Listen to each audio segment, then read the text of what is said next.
지난 주일에는 모세를 보내신 하나님에 관해서 말씀을 드렸습니다. 바로 앞에 서기를 두려워 하던 모세를 하나님께서 강권해서 애굽으로 보내게 된 과정을 보았죠.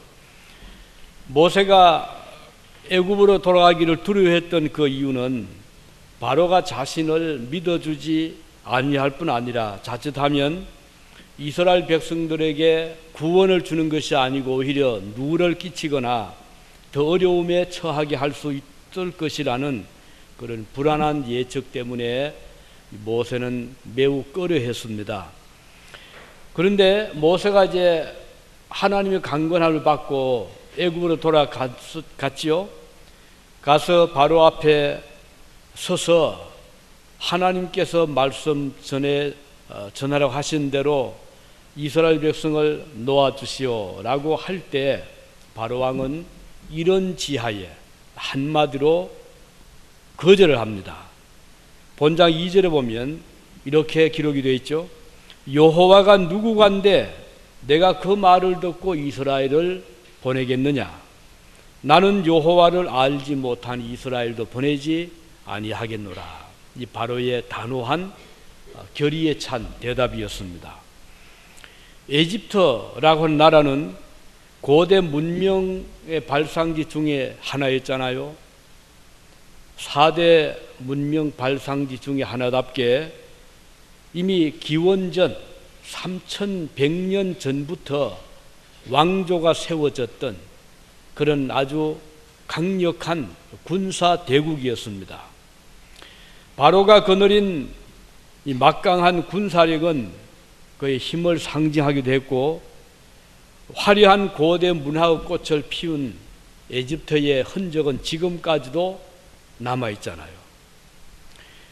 그런데 어느 날 이런 바로 앞에 모세가 나타나서 자기 이스라엘 백성을 놓아주시오 이렇게 말을 할 때 도대체 저 모세가 누구냐?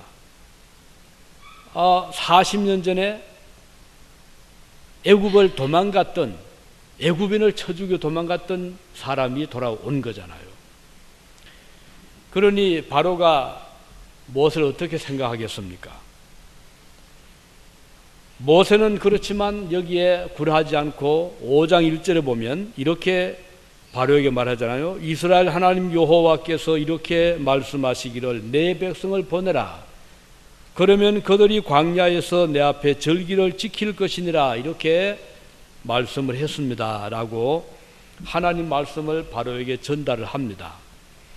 그러나 바로는 내가 여호와를 모르는데, 내가 하나님을 모르는데 너를 무슨 그의 말을 어떻게 듣고 보내겠느냐 이렇게 거절을 하잖아요.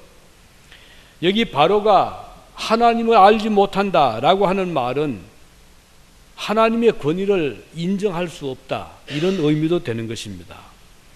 사실 그때 하나님 외에도 애굽에는 그들이 섬기던 많은 신들이 있었거든요.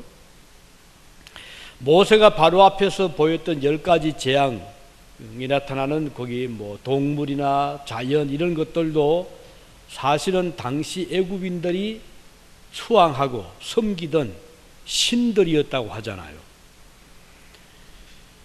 그들은 태양을 비롯해서 나일강에 서식하는 많은 곤충이나 동물들까지도 신격화시키고 있었습니다. 그들이 신으로 섬긴 것들 중에서 10가지 재앙을 하나님은 내리신 거거든요. 하나님이 그들에게 이런 그들이 신으로 섬기던 이런 짐승이나 곤충이나 자연을 가지고 그들을 심판을 하신 것은 그들이 섬기는 신들이 아무것도 아니라는 것을 사실은 보여주는 것이죠. 이렇게 함으로써 하나님은 애굽인이 섬기는 어떤 신보다도 더 탁월하고 더 뛰어난 신 중의 신이심을 그들에게 보여주기도 하신 것입니다. 10가지 재앙 다시 한번 간단하게 보면 첫 번째 재앙은 무엇이었죠? 나일강을 피로 만들었다 그랬죠. 이 피라는 것 자체가 나일의 신, 그 나일강, 나일, 그들이 섬기던 신인 나일강에 물이 피로 변했다. 이 끔찍한 재앙이었죠. 그래서 그들은 나일의 신을 하피라고도 불렀고 오시리스라도 불렀고 또는 크눔이라고 불렀는데, 그것은 바로 그들이 나일강은 자기들에게 양식을 공급하는 신이다, 그런 생각을 가지게 했던 것이었습니다. 두 번째 재앙이 무엇이었죠? 개구리였죠. 개구리가 막 일어나서 밥상에도 뛰어오르고 안방에도 침실에도 부엌에도 마당에도 길에도 강에도 하수에도 막 이래 개구리가 뛰어나왔는데, 사실 개구리도 그들이 섬기던 신 중에 하나라고 합니다. 헤크터라고 하는 이 말, 이것은 개구리는 부활의 신이라고 하는 그런 의미를 가진 존재였다고 그러죠. 세 번째 재앙은 무엇이었죠? 이라는 것이었죠. 사람 피부를 공격을 하고 피를 먹는 이가 또 얼마나 많이 나오는지 이건 뭐 감당을 못합니다. 그런데 이라는 것도 애굽인들이 당시에 땅과 사막의 신이라고 하는 SAT, 세트라고 하는 그런 일종의 신 중에 하나가 바로 이었다고 그러네요. 네 번째 재앙은 파리였잖아요. 파리가 일어나서 이 파리 역시 우아티트라고 하는 신의 일종이었다고 합니다. 그런데 이것이 재앙으로 찾아온 거죠. 다섯 번째 재앙은 가축들이 전염병으로 막 죽어간 겁니다. 그런데 애굽인들은 그 가축을 또 신격화하고 있었던 것이었습니다. 암소신 하타라고 했고, 황소신을 아피스라고 하는 이름을 붙여서 그들의 신으로 섬겼던, 요즘도 인도에서는 소를 신격화시키고 있잖아요. 근데 그것은 인도뿐 아니라 고대 에집트에서도 그렇게 해서 볼 수가 있는 것입니다. 그리고 여섯 번째 재앙은 몸에 독종이 막 났잖아요. 이 독종, 이것은 역시 사람의 그 몸에 질병도 주지만 또 의술을 베풀어서 고침을 주는 신, 임호텝이라고 하는 또는 세크메시로 하는 일종의 신으로 섬기던 것이 역시 그런 의술을 베푸는, 그래서 독종과 그런 이 독종은 신이, 그들이 섬기는 신이 준 거다, 이런 어떤 생각을 가지게 한 것입니다. 일곱 번째 재앙은 우박이었잖아요. 하늘에서 주먹만한 우박이 떨어졌는데 곡식이 다 망가지고 그거 맞으면 뭐 절단이 나는, 이 우박은 하늘의 여신 누트라고 하는 또는 곡식의 신 오시리스를 완전히 무력화시키는 그런 신으로 생각을 한 것입니다. 여덟 번째 재앙은 메뚜기였잖아요. 이 메뚜기는 공격을 하면 모든 곡식을 완전히 초토화시키는, 요즘도 메뚜기 떼가 가끔 출몰하면 세계 곳곳에 뭐 흉작을 만들게 하는, 이 메뚜기는 그들의 곡물의 신인 셋들을 공격하는 그런 또 신으로 생각을 하게 했고요. 아홉 번째는 사방이 어두움이 임하게 하는 암흑의 신이, 이것은 태양의 신을 공격하는 아주 암흑을 가져다 주는 하늘의 여신 누시라든가 또는 하토라고 하는 이 신이 노해서 이 암흑을 가져왔다. 마지막으로 재앙은 장자의 죽음이었잖아요. 짐승의 첫 새끼, 사람의 맏아들, 죽음의 천사가 들어가면 살아날 길이 없는, 이것은 역시 생명을 보존하는, 특히 출산할 때 산모를 보호하고 또 자녀를 보호하는 그 신을 공격하는 그런 의미를 가진, 그래서 어린이 수호신인 이시스라고 하는 그 신이 진노하는, 그래서 이 10가지 재앙을 쭉 연결시켜 보면 그 모든 재앙의 배후에는 그들이 섬기던 신에 대한 관련을 가지고 있고, 그래서 그들이 아무리 그 신들을 경배하고 섬겨도 하나님을 이길 수는 없다 하는 것을 10가지 재앙에서 잘 보여준 것입니다. 이렇게 하나님께서는 애굽인들이 신으로 섬겼던 것들을 통해서 애굽인들을 징계하신 것이죠. 이로 인해서 여호와께서는 그들이 그동안 의지해왔던 모든 마술 신들이 얼마나 약하고 거짓된 것임을 보여준 것입니다. 하나님께서는 이 재앙들을 통해서 오직 그들이 많은 신들을 섬겨도 오직 그 모든 세계를 지배하고 자연과 인간의 운명을 좌우하는 것은 그들의 신이 아니라는 것을 보여준 것이고, 여호와만이 유일하신 천지의 주제가 되신다는 것을 보여주신 것입니다. 이렇게 다양한 여러 신들의 세계에 살고 있었던 바로에게 찾아온 모세는 사실 바로에게 반가운 손님이 될 수가 없었던 것이었죠. 그래서 그는 나는 그 신을 모른다. 그동안 그 하나님 섬긴 적도 없었고, 그들이 친숙하시는 나일강, 거기에 살고 있는 개구리, 거기에 메뚜기 이런 것들과는 이 바로가 아주 친근했지만 여호와 하나님에 대해서는 섬기지도 않았고, 또 실제로 개인이 이게 안다 이 말은요, 내가 모른다 이 말은 어떤 경험적인 어떤 커뮤니케이션을 통한 그런 머리로만 아는 것이 아니고 감정적으로 의지적으로 서로 소통하는 그런 뜻을 가진 말이거든요. 그래서 하나님 모른다 이 말은 나는 그 하나님과 관계도 없고 그분과 교제한 적도 없고 그분에게 제사한 적도 없다, 그런 뜻이 되는 것이죠. 그러나 바로가 모른다고 해서 하나님이 존재하지 않았나요? 우리가 모른다고 해서 존재하지 않는 건 아니잖아요. 우리가 다 모르는 것뿐이지 내가 모른다고 해서 없다고 할 수는 없는 것입니다. 성경에 보면요, 가장 지혜로운 자가 누구냐? 하나님을 인정하고 경외하는 자가 지혜로운 자다. 반대로 가장 어리석은 자가 누구냐? 하나님이 없다, 무신론자가 가장 어리석은 자라, 이렇게 말하고 있는 것입니다. 시편 14편 1절에 보면 어리석은 자는 그 마음에 이르기를 하나님이 없다고 하는도다 그랬어요. 하나님이 없다고 하는 사람은 가장 어리석은 바보라는 그 뜻이잖아요. 하나님의 존재를 부정하는 사람은 그 다음 단계 뭘까요? 하나님을 두려워할 줄을 모릅니다. 하나님이 안 계신다고 생각하니까 하나님이 두려움의 대상이 될 수가 없는 것이죠. 그러니까 어떻게 돼요? 그 사람은 자기가 그 자리에 올라갑니다. 교만해지죠. 하나님에 대해서 대적을 하게 됩니다.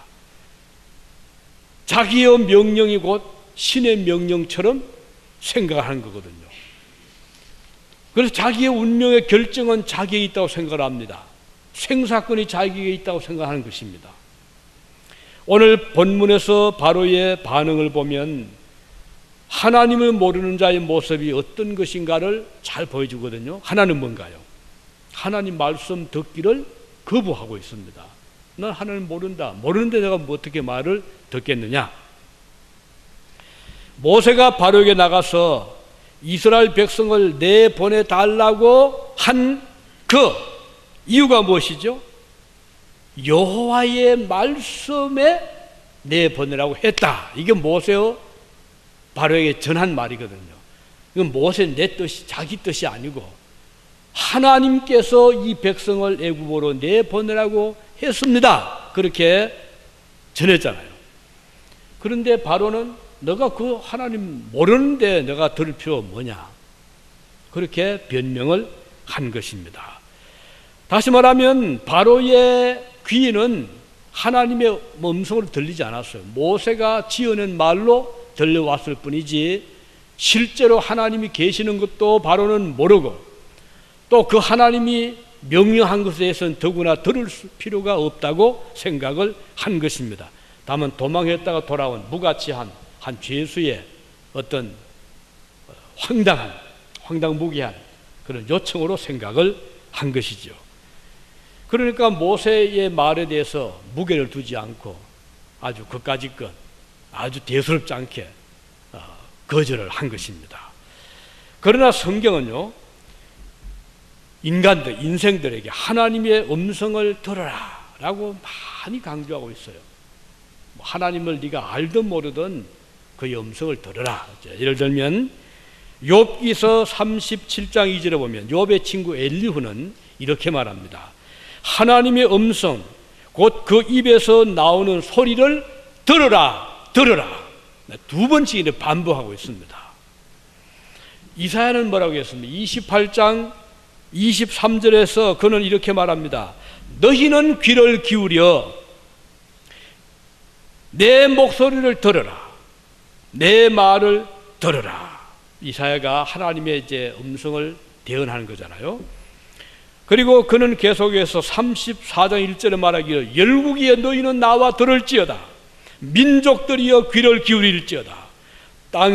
땅과 땅에 충만한 것, 세계와 세계에서 나는 모든 것이여 들을지어다. 이거 보면 인간에게만 들으라 한 것이 아니고 땅에 있는 모든 충만한 것들아 그의 음성을 들으라. 그래서 자연도 귀가 있습니다. 듣습니다. 뭘요? 하나님의 말씀을 듣습니다. 왜요?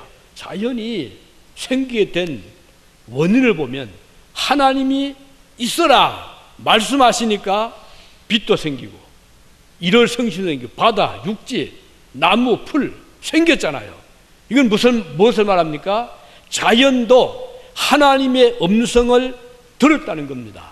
지금은 안 듣습니까? 지금도 하나님께서 태양아 멈추라 할 때 태양이 멈추었잖아요. 땅아 갈라지라 할 때 땅이 갈라졌잖아요.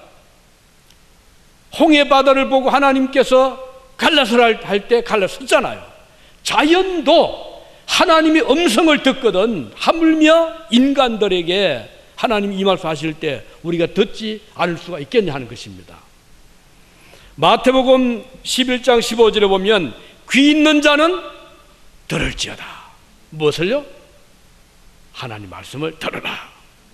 누가복음 8장 8절에 보면 이게 이제 씨 뿌린 비유가 나옵니다. 농부가 씨를 뿌려 어떤 씨는 길가에, 어떤 씨는 돌짝밭에, 어떤 씨는 가시나무 밭에, 어떤 씨는 옥토가 떨어졌는데 길에 떨어진 것은 새가 다 쪼아먹고 또 가시나무 밭에 떨어진 것은 올라오다 기운이 막혀서 그만 주저앉아 버리고 돌짝밭에 떨어진 씨는 뿌리를 내리긴 했는데 깊이 내려갈 수 없어 다 햇빛에 말라 죽었는데 옥토, 땅이 깊은 밭에 떨어진 씨는 뿌리도 잘 내리고 잘 자랐다. 열매를 맺었다. 100배, 130배 맺었다.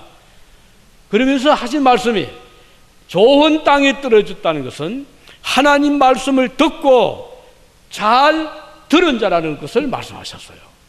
그러니까 오늘 저와 여러분이 열매를 맺는 그 비결이 뭔가? 우선 하나님 말씀을 들어야 되고 그 말씀을 깨달을 때 뿌리가 내려지게 되고 열매를 맺게 된다는 것입니다. 그래서 하나님은 예수님 우리에게 말씀을 들으라 들으라 수없이 외치고 있는 것입니다. 요한계시록 13장 9절에 보면 누구든지 귀가 있거든 들으라 그렇게 말씀하셨어요. 솔로몬을 보세요. 그는 그가 기록한 잠언 28장 9절에 보면 이렇게 말씀하고 있습니다. 귀를 막고 하나님의 법을 듣지 아니하면 하나님은 그의 기도마저 거기 그 다음 이제 번역이요.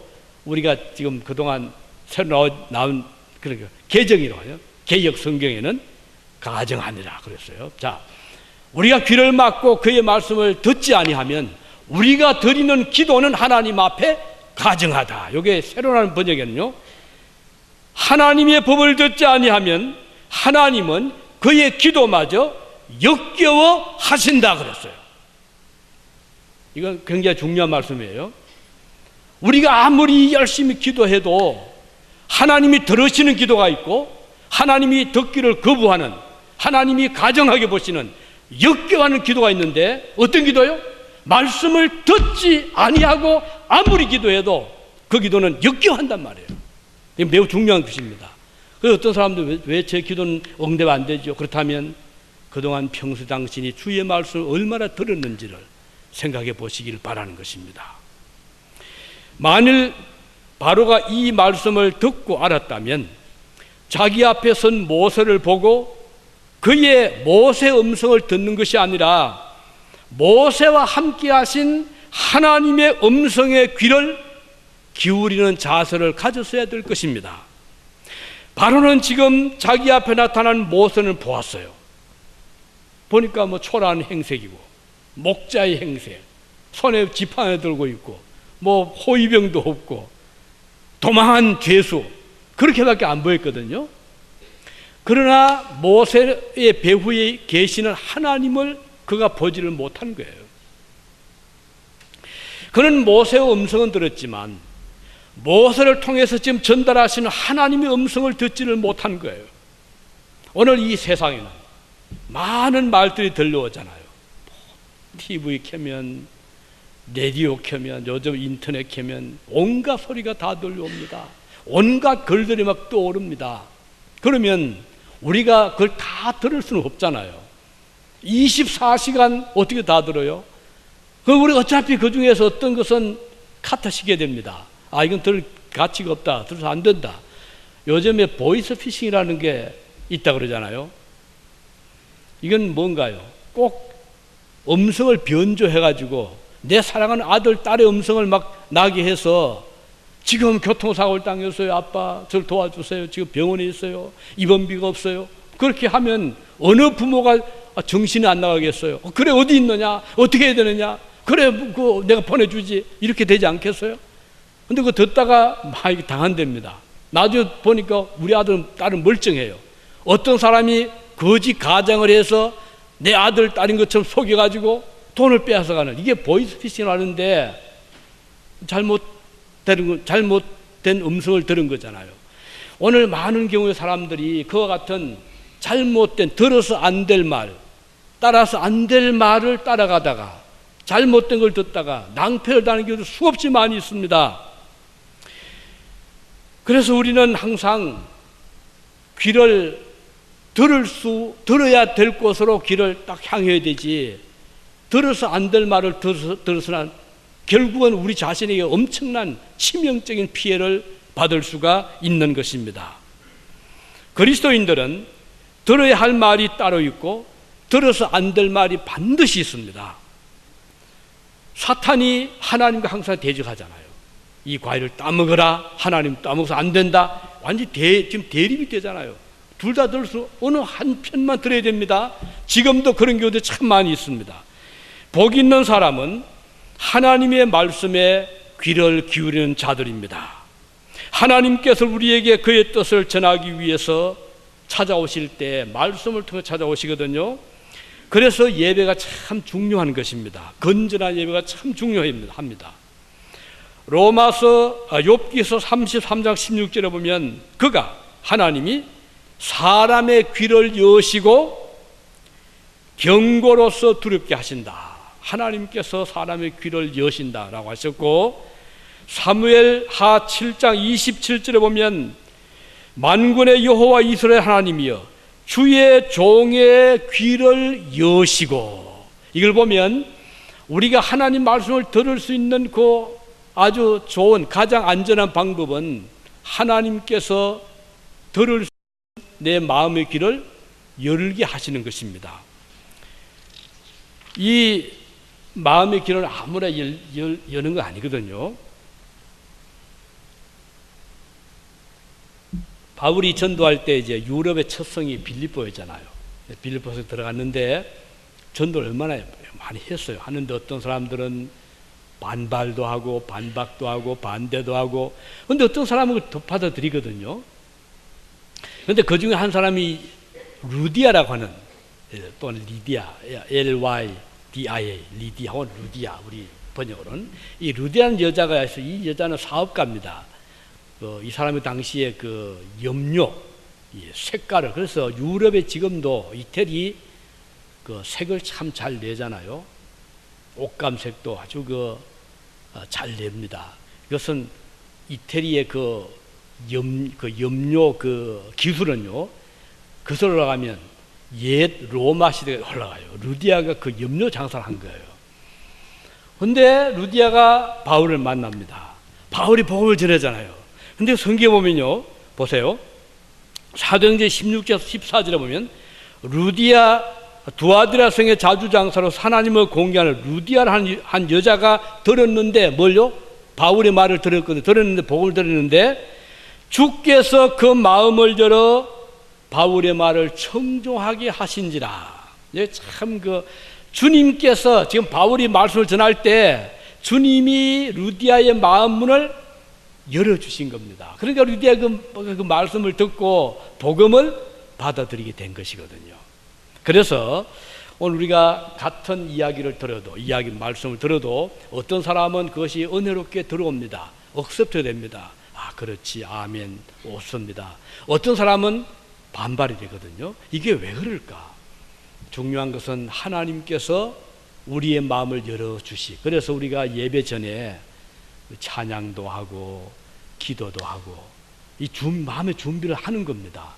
왜 주일날 예배 시간 늦지 마시오, 좀 일찍 와서 마음의 준비하시, 왜 이렇게 합니까? 마음의 준비를 하라 이거거든요. 만일에 예배 시간 딱 돼서 헐레벌떡 달려오면요, 마음의 준비가 안 돼 있습니다. 그러면 아무리 천사 같은 말을 해도 그것이 들어올 수가 없는 거예요. 그래서 미리 예배 전에 일찍 와서 마음의 준비를 하고 마음문을 열어 말씀을 듣는 것은 보통 큰 복이거든요. 하나님께서 우리에게 이런 복을 주시기를 바랍니다. 자, 오늘 하나님께서 저와 여러분에게 찾아오실 때 가장 안전하고 좋은 방법은 말씀으로 오시는 그 방법입니다. 어떤 사람들은 나도 좀 체험을 했으면 좋겠다. 어떤 체험? 좀 음성도 들어보고 하나님께서 나에게 좀 눈에 환상도 보여주고 꿈도 좀 꾸게 하고 이렇게 하면 좋겠다. 이런 분들이 많이 있는데 사실 그보다 더 좋은 방법은 하나님의 말씀을 통해서 나에게 깨닫게 해 주실 때, 하나님이 이렇게 하셨구나, 하나님이 이렇게 나에게 요구하시는구나, 이것을 깨달으면요 가장 안전한 방법으로 하나님을 만나는 방법입니다. 그래서 때로 우리는 그 말씀을 들을 우리의 전해주는 그 상대가 낯선 사람이 될 수도 있죠. 길을 가다가 어떻게 옆에 자세히 앉았다 이 얘기하다 보니까 참 성경에 좋은 말씀도 전해줄 수 있고, 또 어떤 때는 가까운 친구가 될 수가 있습니다. 어떤 때는 가족이 될 수가 있고, 어떤 때는 교회의 좋은 믿음의 친구가 될 수도 있습니다. 가장 좋은 우리 말씀을 듣는 대상은요, 말씀을 전하는 전거자입니다. 전도자지요, 선교사지요, 목회자지요, 또는 구역에서 리더하는 강사지요. 이런 분들의 말씀 우리가 그들을 대할 때 보니까 모세가 목동이고 초라하고 별로 들을 게 없다 바로 생각해. 그리고 누가 손해입니까? 바로가 모세를 만나도 하나님은 몰랐잖아요. 만일에 바로 그때 바로가 이 모세는 하나님 보낸 종이다 라고 생각했다면 달라지 않았겠어요? 우리가 예배를 드릴 때 건물만 봐서는 안 되죠. 또 우리 교인들 식구들만 봐서 안 돼요. 이 보이지 않는 이 교회를 세우신 교회의 머리 되시고 교회의 주인이 되시는 하나님이 지금 나에게 말씀을 전해주신다. 이런 믿음으로 받아들인다면 하나님께서 그에게 반드시 은혜를 베풀어 주시는 것입니다. 매우 중요한 것이거든요. 그래서 여기 바로가 모세를 만났긴 했지만 나는 하나님 모른다, 나는 그 여호와 누군지 모른다 라고 할 때 첫 번째 반응은 말씀을 노한 겁니다. 매우 불행한 거거든요. 두 번째는 바로가 또 무엇을 결정했습니까? 모세가 바로에게 요청했죠. 우리를 놓아서 저 광야에 가서 예배를 드리게, 제사를 드리게 해주시오 라고 할 때 바로가 어떻게 했습니까? 무슨 말 하느냐? 너희들은 지금 우리나라에 지금 일을 한 일꾼들인데, 종들인데, 너희들이 그 광야 가면 일을 누가 하느냐? 안 되지. 하고 딱 막았어요. 즉, 예배를 막은 것입니다. 왜요? 하나님을 모르니까요. 왜냐하면 이 바로는 예배의 중요성을, 제사 중요성을 알 수가 없잖아요. 그보다 더 중요한 게 있는데 뭔가요? 벽돌을 만들고 성을 쌓고 물을 길러오고 장작을 패고 애굽인들 위해서 일하는 게 더 중요하지. 너희들 나가서 제사하면 우리는 어떻게 하란 말이냐. 이게 바로 생각이었습니다. 자, 여기에서 우리가 제사와 다른 일과의 충돌을 보잖아요. 모세는 우리가 제사를 드려야 되겠습니다. 바로는 일을 해라. 벽돌을 만들고 또 성을 쌓아라.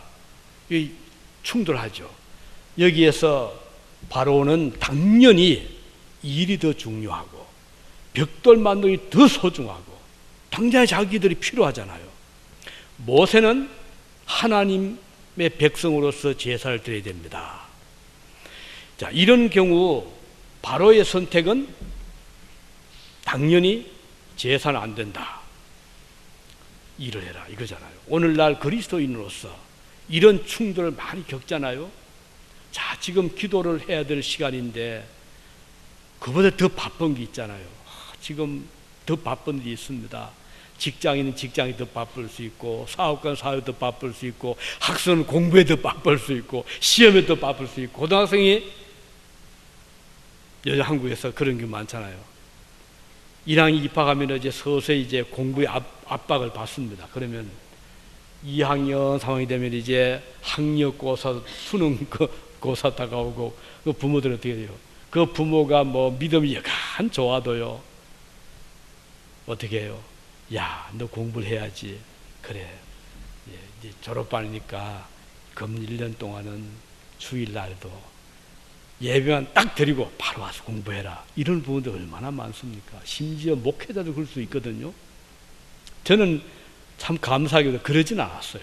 저는 지금까지 한 번도 그런 적 없었지만, 그런 사람 보고 가서, 야, 당신 그거 안 돼도 이렇게 하기 참 힘들어요, 그게. 목회자라. 왜냐하면 그 아이의 운명이 결정되어 있다고 생각하거든요, 그 사람들은.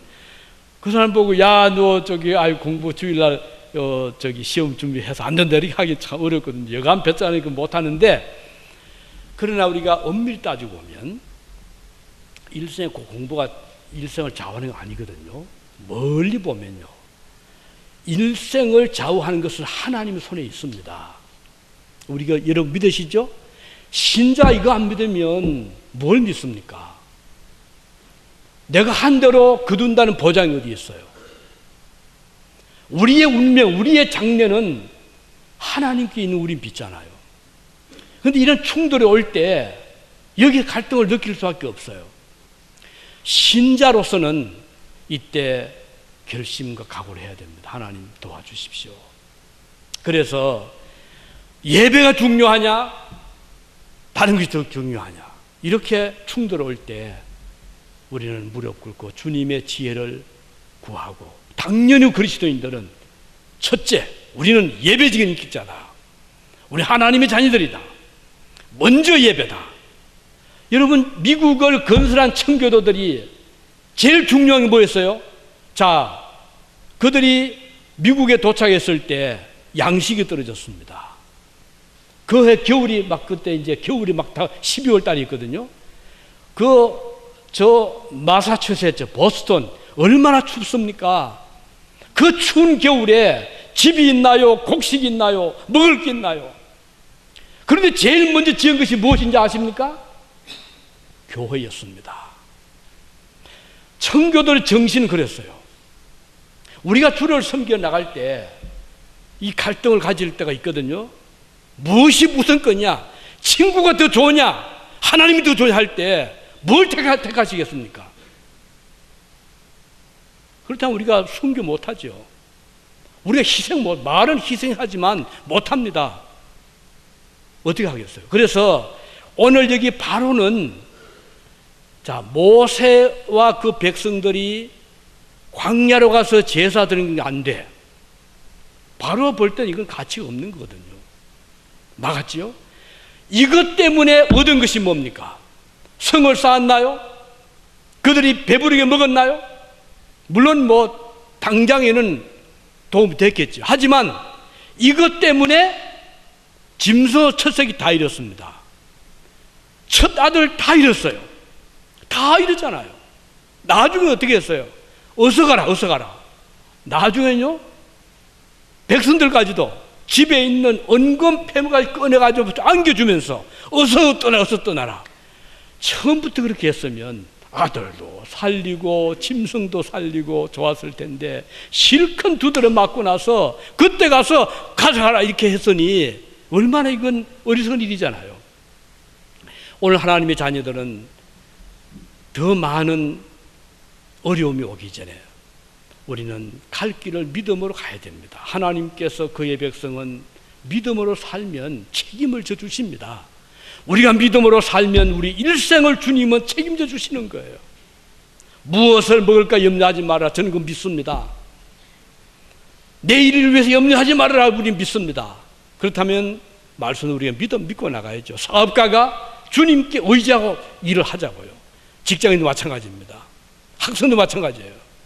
하나님 앞에 기도하고 주님의 지혜를 구하고 하나님 도와주실 겁니다.